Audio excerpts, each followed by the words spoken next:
Okay, let's start without wasting time. आज हम लोग देखेंगे किस तरीके से हमने ऑप्शन सेलिंग करी थी, ऑप्शन सेलिंग में किस तरीके से हमारा पोजीशंस को मैनेज किया, एसएल कटा तो कैसे कटा, जब एसएल बाद में कटा और मार्केट ने किस तरीके से मूवमेंट दिखाया, वो सब चीज़ें। मॉर्निंग में 16,800 पे, अच्छा कल गैप अप खुला था, ठीक है, आज गैप अप खुला है मार्केट में। उसके बाद अपने को वेट करना होता है 9:30 तक का, क्या होता है क्या नहीं होता है, ठीक है। बहुत ज़्यादा गैप अप होता है तो फिर थोड़ा वेट करना पड़ता है। मार्केट में बुल ट्रेंड था कंटिन्यू, ये सब चीज़ हम लोग कल देख चुके थे। मैं आज की बताता हूँ हुआ क्या था। तो जो ऑप्शन राइटर्स है ना, उनको मदद मिलेगी किस तरीके से आप पोजीशंस को मैनेज कर सकते हो। 16,800 पे सुबह में एक चीज़ ऑब्जर्व करी, 50 लाख कॉल्स आ गई थी। जब मार्केट थोड़ा सा 16,750 के आसपास आया तो कॉल्स आ गई। 16,800 एक इंपॉर्टेंट लेवल भी है, ये भी हमें पता है, ठीक है। तो मैंने क्या किया, ज़्यादा क्वांटिटी में कॉल शॉर्ट्स करी और कम क्वांटिटी में पुट शॉर्ट करी। क्यों? क्योंकि मार्केट में बहुत गिरावट में नहीं देख रहा था, लेकिन पुट शॉर्ट करने की इसलिए करी क्योंकि हैज हो जाता है थोड़ा सा। तो अब देखो हमने कैसे उसको मैनेज किया और किस तरीके से आगे बढ़े, उसको एक बार चार्ट चल के देखते हैं। यहाँ पे अगर आप देखोगे समवेयर अराउंड इस वाली कैंडल पे मैंने क्या करा, कॉल शॉर्ट करी। कॉल ज़्यादा करी मतलब आप समझो 2:3 के रेशो में करा, मतलब 2 पुट शॉर्ट करी दूर की और 3 कॉल शॉर्ट करी 15,800 की, ठीक। सडनली यहाँ पे ऐसा हो गया और स्ट्रॉन्ग कैंडल थी। जब ये कैंडल वापस से इधर बाहर आने लगी तो मैंने क्या किया, इस वाले में क्योंकि 2 पुट शॉर्ट करी थी और 3 कॉल शॉर्ट करी थी, कॉल वाली की साइड में लॉस बुक कर दिया और इसमें थोड़ा सा बढ़ा दिया, ठीक है। इससे हुआ क्या, इसमें जो प्रीमियम था, जो कॉल राइटर्स की बात करूं, ऑप्शन राइटर्स की, जो ये प्रीमियम था ये जीरो होने की प्रोबेबिलिटी बहुत ज्यादा थी। और ये अगर भागता ऐसे ब्रेकआउट आता, जो कि आया, मुझे यहाँ पे थोड़ी पता है कि ब्रेकआउट आएगा नहीं आएगा, तो मेरा ये जीरो हो जाएगा और इसका लॉस कवर हो जाएगा। समवेयर अराउंड मेरे यहाँ पे इसका लॉस कवर हो गया था, तो मैं यहाँ पे जैसे नेगेटिव सिग्नल मिला तो मैं एग्जिट कर दिया। अब आपको शीट में देखो, मैं रिवर्सल प्लान कर रहा था। मार्केट में एक रिट्रेसमेंट्स तो आ रहे थे, लेकिन तुरंत से मार्केट वापस ऊपर भाग जा रही थी, ठीक है। नेक्स्ट पोजीशन क्या बनाई कि मैं वेट कर रहा था, कहाँ तक वेट किया मैंने, तकरीबन 2:30 बजे के आसपास तक का। सुबह से शाम तक पेशेंस के साथ बैठे रहे, कोई ट्रेड नहीं मिला, कुछ नहीं मिला। जब यहाँ पे एक शॉर्टिंग की अपॉर्चुनिटी मिली तो कॉल शॉर्ट करी। अब क्या होता है, देखो मैंने हमेशा बताया कि मैं थोड़ा लंबा के लिए खेलता हूँ, मतलब ऐसा नहीं कि मेरे को 10-20 पॉइंट चाहिए। तो यहाँ पे शॉर्ट करने के बाद यहाँ पे मैं बैठा रहा। जैसे ही यहाँ पे शॉर्ट किया, इधर एकदम से सडन से स्पाइक आया, कॉस्ट टू कॉस्ट थोड़ा सा ऐसे लग गया। इस कैंडल से जैसे ही दूसरी कैंडल फॉर्म होना शुरू करी, तुरंत निकल दिया। तो मार्केट में थोड़ा सा वो रहा, मतलब सिनेरियो जो हमारा प्लान नहीं था उस हिसाब से नहीं चला। और अगर आप देखोगे क्लोजिंग के आसपास कुछ भी ट्रेड नहीं मिला। तो पेशेंस लेवल मार्केट ने टेस्ट किया। ऐसा भी दिन आता है, अगर आप बहुत ज़्यादा श्योर नहीं हो तो बेहतर है कि मार्केट में ना रहो तो अच्छा रहता है, ठीक है।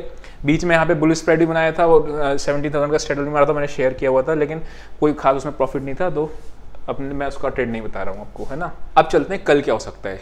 आप अगर एक चीज़ देखोगे, हम लोग डिस्कस कर रहे हैं कि मार्केट में ट्रेंड है, हम बाय बुलिश की साइड की तरफ ही करेंगे, मतलब बाय ऑन डिप्स की स्ट्रेटेजी करेंगे, लेकिन मौका ही नहीं दिया। कल हम लोगों ने क्या देखा था कि समवेयर अराउंड अगर यहाँ पे आती है तो बाय ऑन डिप्स करेंगे, नहीं तो फिर अपने 16,700 के ऊपर अपन लोग बाय करेंगे। बट इतना बड़ा गैप खुलने के बाद प्रॉफिट बुकिंग मुझे लगा थोड़ा बहुत आएगा, देन जाएगा, उस हिसाब से मार्केट नहीं चला। अब सेम चीज़ क्या है, अगर कल भी गैप अप जैसा कि हमें सिनेरियो दिख रहा है। अच्छा, मार्केट में निफ्टी ज़्यादा तेज थी, बैंक निफ्टी से ज़्यादा। रीजन क्या था, आईटी, ठीक है ना। इन्फोसिस 96% शेयर भागा, ठीक है। इन्फोसिस 2.5%, 3% भागा। टीसीएस देखो, मतलब सारे आईटी शेयर्स बहुत अच्छे से भागे। रीजन क्या था, कल यूएस मार्केट में उनका नेस्डैक भी 4% ज़्यादा भागा था। अभी देखते हैं यहाँ पे अगर कंटिन्यू रहता है तो ये आपका एक लेवल आ रहा है जो है 17,070, ठीक है।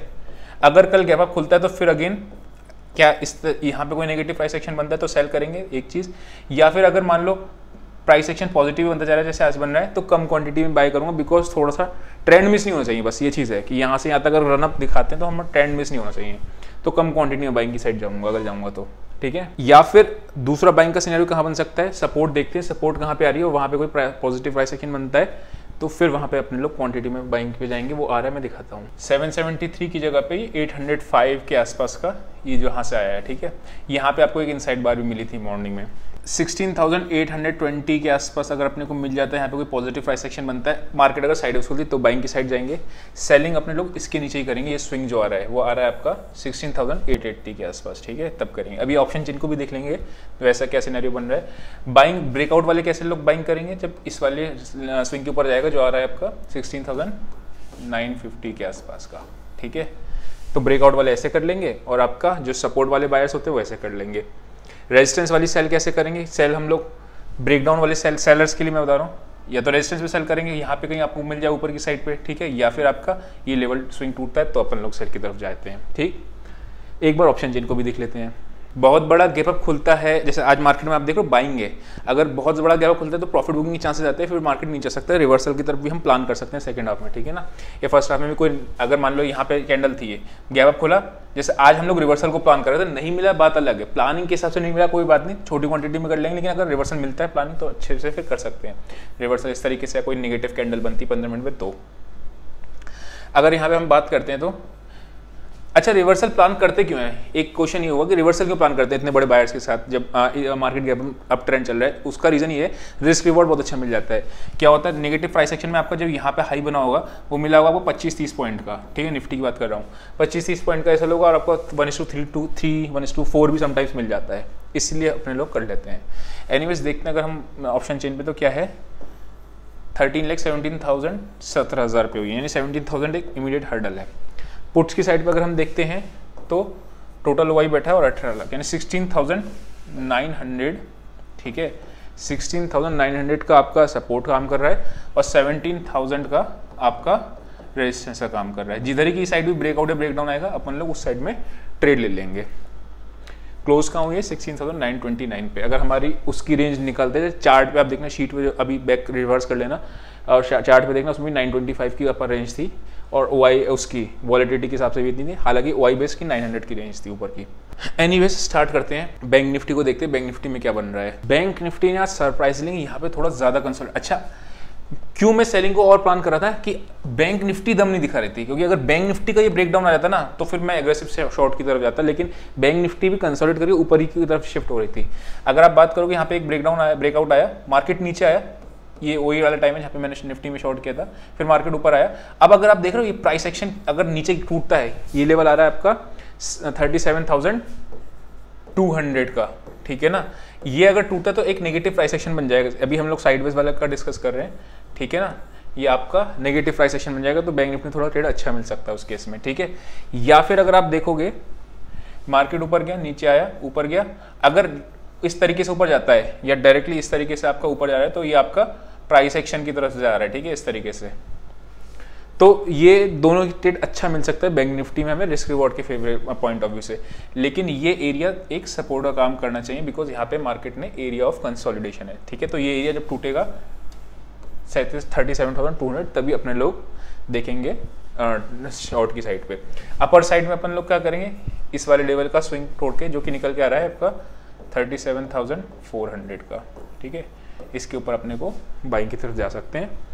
ज़्यादा बड़ा एसएल नहीं रखते। आपने एक चीज़ देखा, अगर मार्केट में बड़ा एसएल नहीं देता, कभी भी वेट नहीं करता, क्यों करूँ वेट, जब जैसे आपका यहाँ पे आपका एक देख रहे हो, ये आपका बैंक निफ्टी गिरा, निफ्टी का ब्रेकआउट जब ब्रेकडाउन आता है आपका ट्रेंड लाइन पे हमने देखा था, वापस ऊपर आ गई ना तो निकल गए, कोई बात नहीं, दोबारा कोई ट्रेड मिलेगा दूसरे में कर लेंगे। लेकिन जस्ट इमेजिन अगर मैं रखा रहता वहाँ पे शॉर्ट करूँगा तो मार्केट कितना ऊपर भाग गई थी, है ना। तो मार्केट को छोटे मोटे एसएल देना भी सीखना चाहिए अपने को।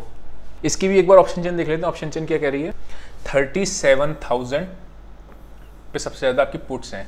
अब एक चीज़ याद रखना, जब हम लोग शॉर्ट साइड पे जा रहे हैं तो बड़े टारगेट की तरफ ना जाएं। अगर ये पुट राइटर्स भाग रहे हैं तब अपने लोग बड़े टारगेट के पीछे जा सकते हैं। अगर नहीं भाग रहे हैं, यहाँ पे ऑलरेडी ऐड हो रहे हैं, तो फिर वो क्या होगा, वो मूव टेम्पररी गिरावट का होगा, है ना। तो आई होप आपको समझ में आया हो किस तरीके से प्राइस सेक्शन और डेटा करते हैं। ऑप्शन सेलिंग की मैंने आपको बताया किस तरीके से आप एडजस्ट करते हैं। अब देखो इसमें खराब केस क्या हो सकता है, मैंने क्या किया था, 15,760 पे अपनी कॉल ज़्यादा शॉर्ट करी, पुट कम शॉर्ट करी, कॉल में लॉस लगना शुरू हो गया, ओवरऑल लॉस दिखना शुरू हो गया, कॉल के लॉस काटे, पुट राइटिंग एक्स्ट्रा कर दी। अगर ये मार्केट वापस से नीचे रहती तो क्या होता, जो एडजस्टमेंट भी उल्टा पड़ जाता, मेरे को जबरदस्त लॉस लगने शुरू हो जाते। तो उस केस में मैं क्या करता हूँ, जितना मेरे दिमाग में लॉस की फिगर प्लान थी वो लॉस जैसे दिखता है मैं निकल जाता हूँ। कॉम्प्लिकेट नहीं करता कि वापस से जैसे मार्केट नीचे आए तो मैं वापस से 16,950 की कॉल शॉर्ट करना शुरू कर दूँ, 900 की कॉल शॉर्ट करना शुरू कर दूँ, 800 की कॉल शॉर्ट करना शुरू कर दूँ, वो सब नहीं करता मैं। रीजन क्या होता है, कॉम्प्लिकेट कर जाते हैं, एक टाइम ऐसा आता है ना आप एग्जॉस्ट हो जाते हैं। तो एडजस्ट उतना ही करता हूं मैं जितना मेरे को लगता है कि हाँ यार अब इतना ठीक है, इससे ज्यादा नहीं करते। तो आई होप आपको समझ में आया होगा। आज के लिए इतना ही, see you in next video, till then bye bye.